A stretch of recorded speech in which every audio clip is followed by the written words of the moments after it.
Hey everyone, and welcome back to my channel. Today we're diving into the world of neon, those eye-catching signs that light up our streets and nights. But have you ever wondered what it takes to get one of those beauties from point A to point B? It might surprise you, but there's actually a whole world of logistics involved in neon sign transportation. And one crucial aspect you need to consider? Neon transaction limits. That's right, there are restrictions on how much neon you can move at once. Now, this might sound strange, but there's a good reason behind it. So, buckle up, neon enthusiasts, and the just plain curious, because we're about to unravel the mystery of the neon transaction limit. Why limits? Before we dive into the nitty-gritty of the limits themselves, let's talk about why they exist in the first place. There are actually a few reasons. Safety: neon signs contain fragile glass tubes filled with inert gases. Imagine a bumpy ride shattering those tubes and releasing those gases, not exactly ideal. Limits help ensure safe transportation by preventing overloading vehicles and minimizing the risk of accidents. Security: neon signs can be quite valuable, especially intricate custom pieces. Limits help prevent large-scale theft or illegal trafficking of these artworks. Logistics: let's face it, neon signs can be bulky and awkward to handle. Limits help ensure they can be transported efficiently without causing issues for shipping companies or creating road hazards. Types of neon transaction limits. Alright, so we've established the why behind the limits. Now, let's explore the what.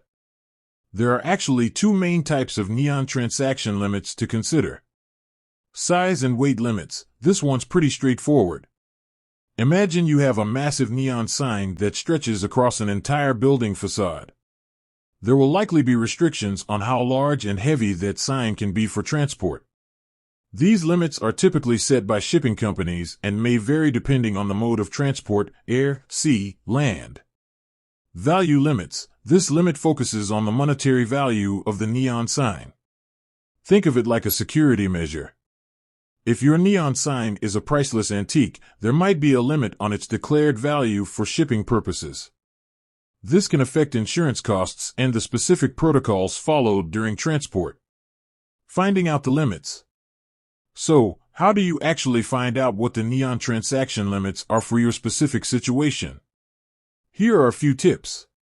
Contact a neon sign manufacturer. These folks deal with shipping neon signs all the time.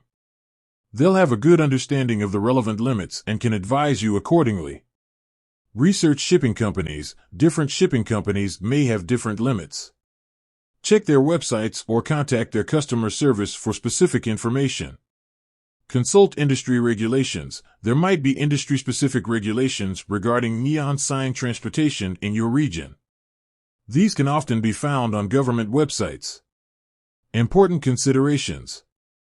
Now, figuring out the limits is just one piece of the puzzle. Here are some additional things to keep in mind. Packing is crucial. Remember, even within the limits, proper packing is essential. Work with a professional who understands how to secure neon signs for transport to minimize the risk of damage. Insurance is key, especially for valuable signs. Proper insurance is a must. Make sure you understand the coverage details and declare the value of your sign accurately. Permits might be needed. Depending on the size and value of your neon sign, you might need special permits for transportation.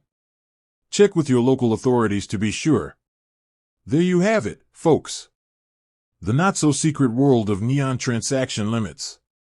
By understanding these limits and following the proper procedures, you can ensure your precious neon sign arrives at its destination safe and sound, ready to light up its new home. Call to action. Did you know you can make your own neon signs at home?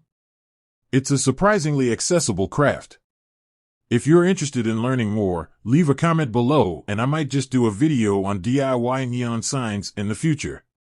With that said, thanks for watching and until next time, stay bright.